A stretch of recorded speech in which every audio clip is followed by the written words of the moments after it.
Welcome to the Three Martini Lunch. Grab a stool next to Greg Columbus of Radio America and Jim Garrity of National Review. Three Martinis coming up.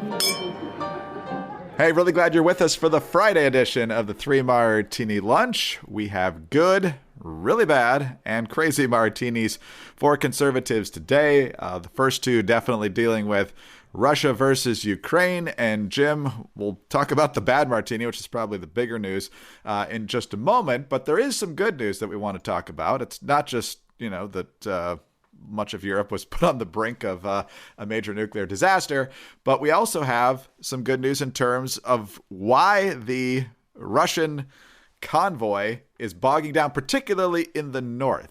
You flagged this story over at The Week, which points out that Russian tanks and other vehicles are doing a little bit better in the southern part of Ukraine, unfortunately, where it's more desert-like and it's drier.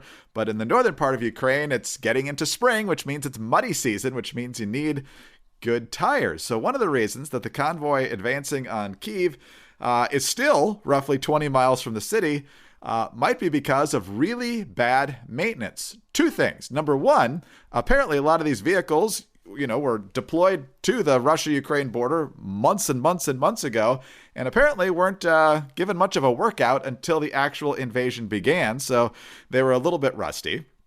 And then perhaps the more fun part, Jim, is that they got really crappy tires. As the story from The Week points out, Trent Telenko, a retired Pentagon staff specialist and military history blogger, suggests another big reason for the convoy stopping maybe Russia's tires, as he explained in a long illustrated Twitter thread based on photos of deserted Russian Pantsir S-1 wheeled gun missile systems and his own experience as a U.S. Army vehicle auditor. Quote, when you leave military truck tires in one place for months on end, the sidewalls get brittle in the sun and fail like the tires on the Pantsir SR, he wrote. No one exercised that vehicle for 1 year. Then Carl Muth, an economist, government advisor, and self-described tire expert, jumped in agreeing with Telenko, but adding some details about the tires. He says those aren't Soviet-era heavy truck radials, Chinese military tires, and I believe specifically the Yellow Sea YS-20. This is a tire I first encountered in Somalia and Sudan. It's a bad Chinese copy of the excellent Michelin XZL military tire design. Jim, I know nothing about tires other than that you're supposed to have 4 on your car, but this is potentially a fascinating, and at a time where we really need a good laugh, a hilarious situation for the Russians who went on the cheap with Chinese tires and never bothered to actually run their vehicles before the invasion. Greg, I'm just going to observe that while you're introducing this topic, and you mentioned if you're going to invade Ukraine, you need good tires. It does sound like we're segueing to an ad. You don't want to get stuck in the mud in Ukraine under fire from Ukrainian resistance. So that's why you should always purchase Goodyear. Don't skimp on your tires, or else you'll find your 40-mile convoy of weapons stuck. Yeah, by the way, you should have 5 tires, really. You should have 4 on the ground and 1 in your trunk as a True. spare. Yes. So it does seem a little bit strange. We were hearing about this convoy around the middle of the week. We are recording around midday on Friday, Eastern Standard Time. And it does not appear that this convoy has moved very much. We've been hearing, obviously, the expectation is it's going to be used to encircle Kyiv, cut it off from the rest of the country, and then either gradually move in and tighten the noose, so to speak, or maybe they'll do particular attacks vectors into the heart of the city. But yeah, this people had talked about in the lead up to the war, the idea of how much weather could be a factor and the degree to which a lot of this time of year, the ground is hard and frozen during a certain part of the winter. Of course, then your troops are fighting in the coldest weather and generally the snowiest and worst. You can wait a bit longer. The weathers get warmer and it's not nearly as difficult weather, snowstorms, stuff like that. But then the ground starts to turn muddy, and you obviously need certain kind of vehicles. And not every one of these vehicles is. In fact, my understanding is that very few Russian vehicles are designed to work on all terrain. They generally need to be near roads or near railroads. They can't just cut across open field or steps or things like that. And that appears to be what's going on here. There's no guarantee of this, but one of the really intriguing things was this assessment that kind of goes through this.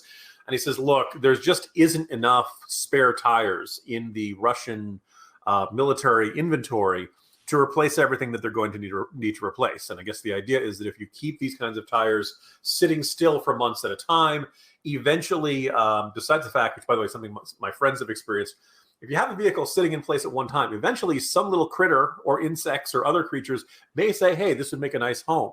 And all of a sudden, honestly, my friend had a squirrel living in the engine block of his car.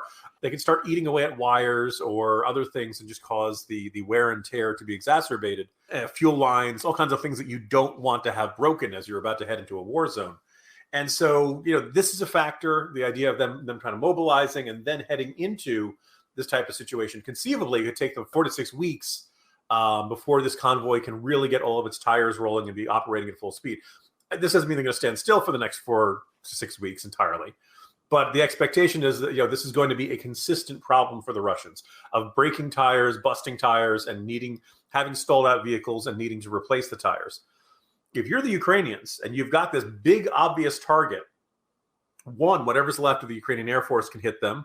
Obviously, the skies are contested over Ukraine, but that would be terrific. And then the next thing is all of those Javelin anti-tank missiles. If apparently we delivered another 200 of them to the Ukrainians earlier this week.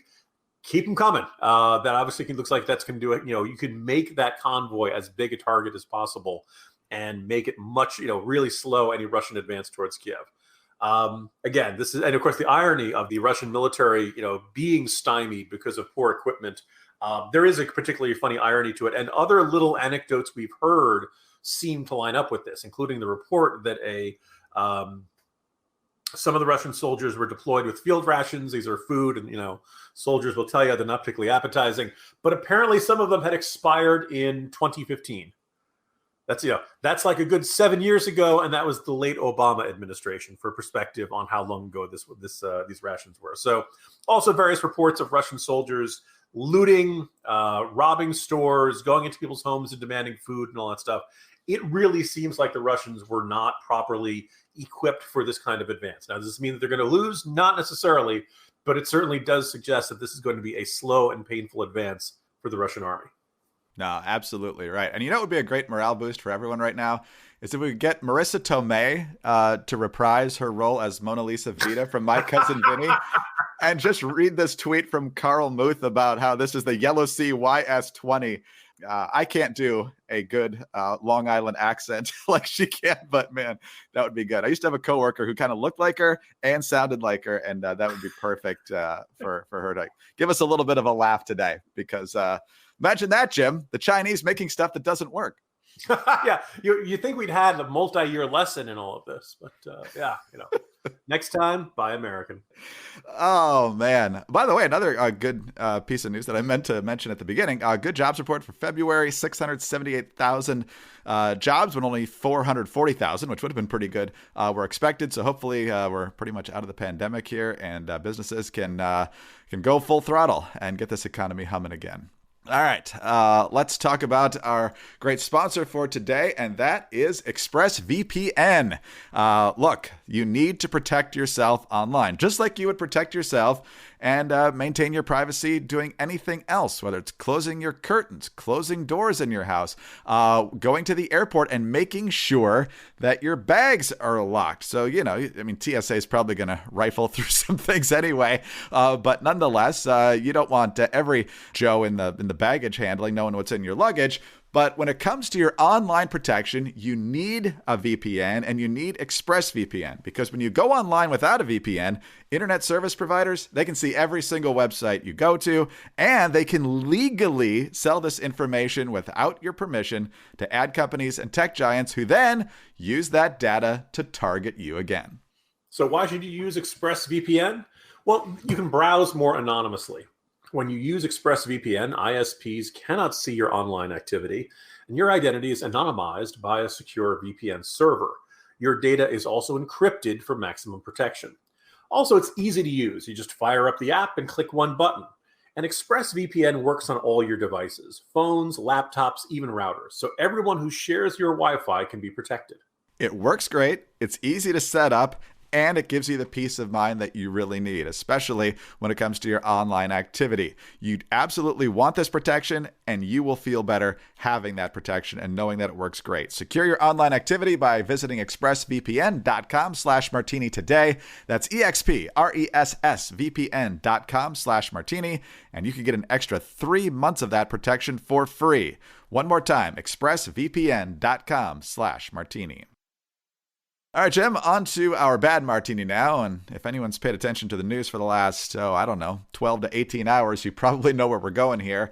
And as you write in the Morning Jolt today, the world watched and held its breath Thursday night as Russian forces gradually seized control of the Zaporizhzhia, I hope that's right, nuclear power plant in Ukraine, but not before firing shells at the plant and starting a fire at a training facility adjacent to the plant's 6 reactors. Thankfully, at this hour, the plant has suffered no radiation leaks. And you go on to point out that the IAEA is breathing a bit of a sigh of relief. Even though the Russians now control the facility, they are letting the personnel, at least for now, that had been there, continue to run the facility. But it is a war crime, as you also point out, to attack a nuclear power plant. So, Jim, crisis averted, thankfully. But as we also see more and more videos piling up of direct targeting of civilian apartment buildings and other things in some of these major cities in the Ukraine, it's obvious that not much is off limits for Vladimir Putin. By the time we got up this morning and we're seeing the updates on this, nuclear engineers were saying, look,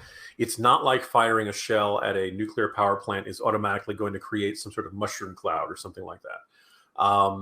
What you were be more worried about is, I guess, the spent fuel and the radiation that could come out of that.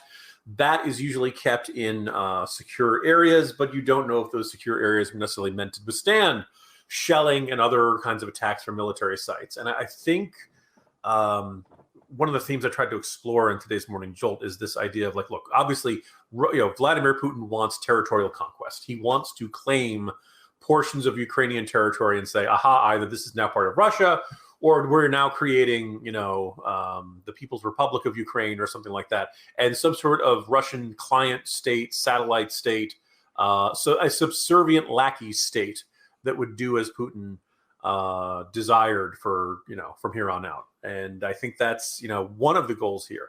But you also kind of wonder that how much usually when you want to take over, territory of another state, you'd like to take that territory reasonably intact. You want to get control, factories, highways, the infrastructure, cities, all that kind of, like, you want that stuff to be yours. So you don't necessarily want to destroy all of it, right?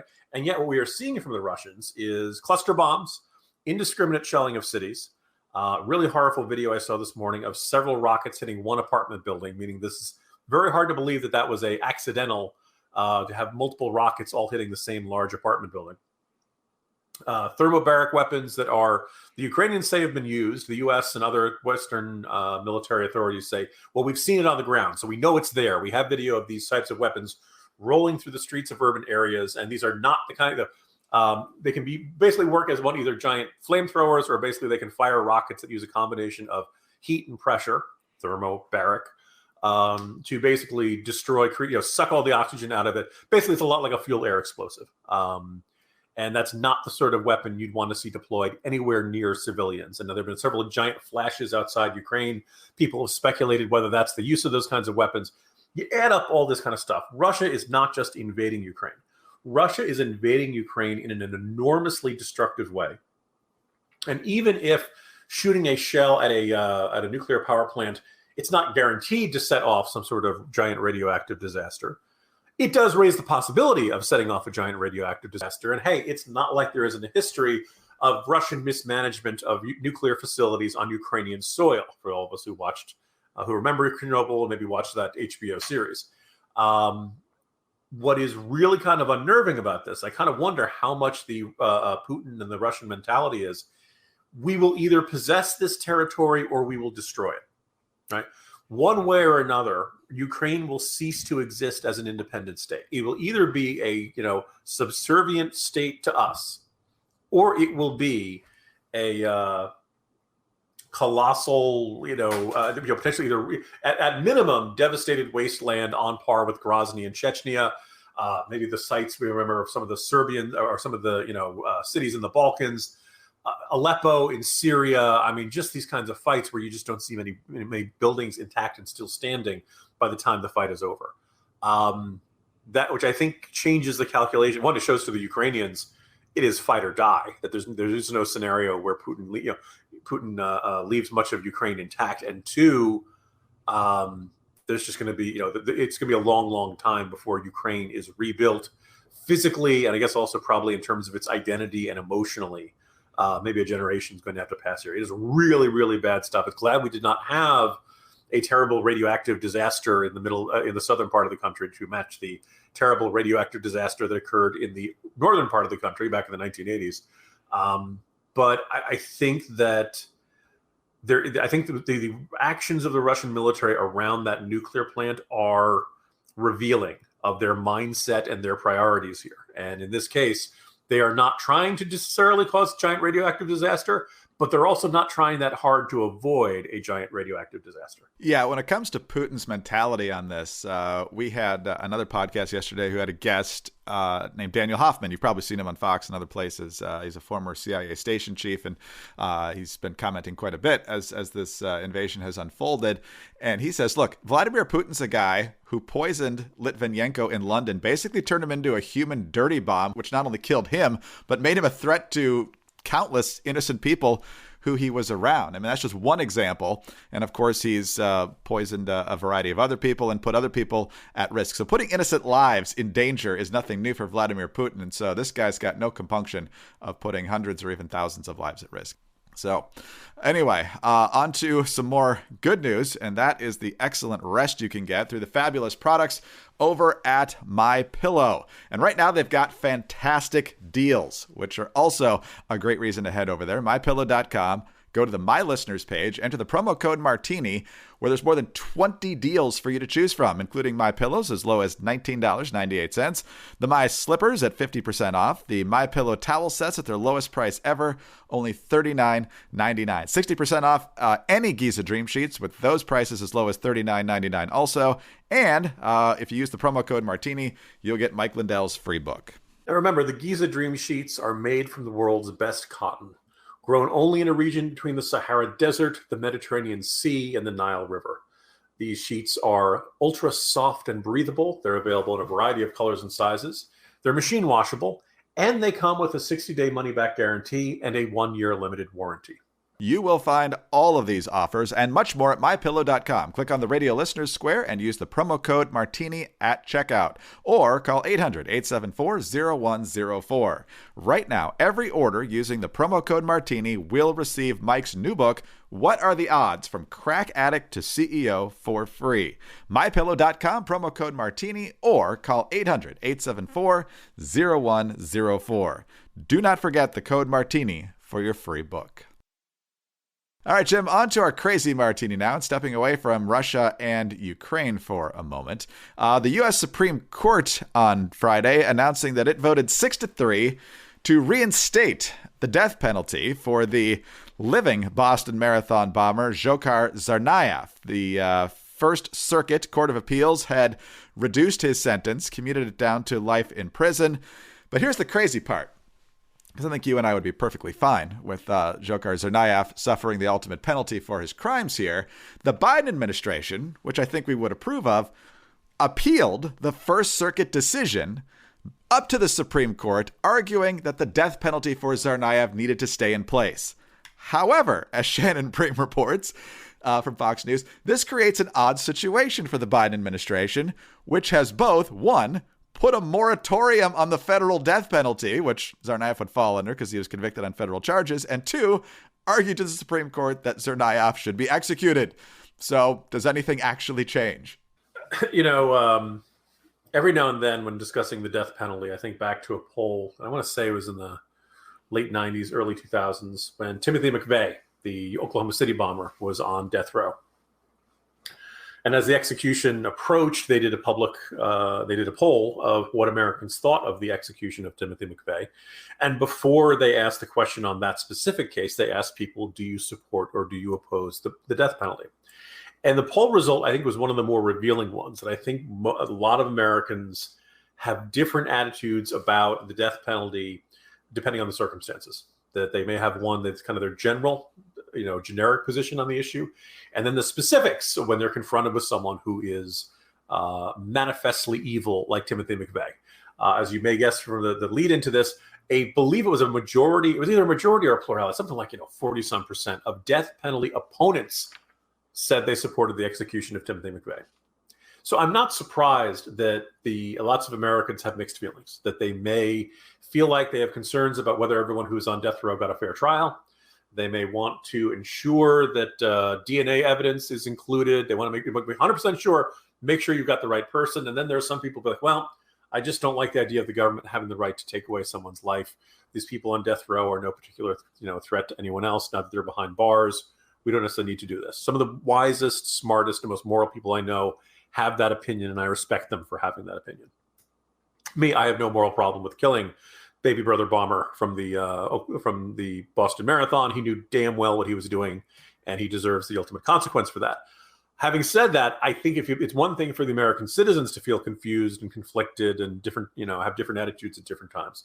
I think the U.S. government needs one consistent position, and I think there's a certain absurdity for the Biden administration to say we want to eliminate the death penalty for everybody on death row, but except for this guy, this guy we totally want to kill. And it's a little bit, there's a dark humor there.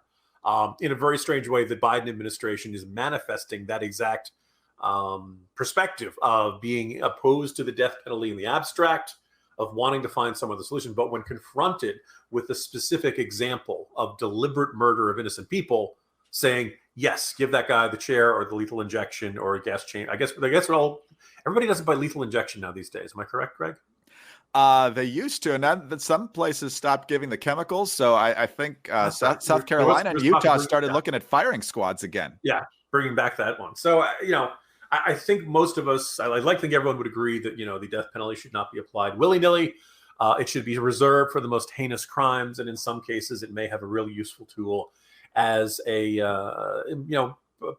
prosecutor's tool, recognizing that if you want to avoid the death penalty, you need to confess to what you've done and accept the, life in prison or some other sentence or something like that. So for those reasons, I'm fine with it, but I understand why people feel a deep moral conflict over this. I just think the administration needs one clear position. And in this case, it was pretty glaring that, one hand was not necessarily talking to the other. No, not at all. But it does give us a little bit of a chuckle today. But either way, Dzhokhar Tsarnaev is not going to breathe a free breath anytime soon for the rest of his life, most likely. And that life may be brought to an end sooner rather than later. But even when you are back on death row, it does usually take quite a long time, unless you give up your appeals like McVeigh did, which is why he was executed within about 5-6 years of the Oklahoma City bombing. But Jim, nonetheless, we have made it to the weekend, a very long and difficult week in many ways, but hopefully better news next week. See you then. It's a low bar to clear. See you Monday, Greg. Jim Garrity, National Review. I'm Greg Corombos, Radio America. Thanks so much for being with us today. Do subscribe to the podcast if you don't already. Tell your friends about us as well. We are very, very grateful, seriously, for your 5-star ratings and your kind reviews. Please keep those coming.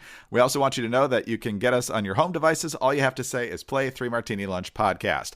Follow us on Twitter. He's at Jim Garrity. I'm at Dateline_DC. Have a great weekend, and please join us on Monday for the next 3 Martini Lunch.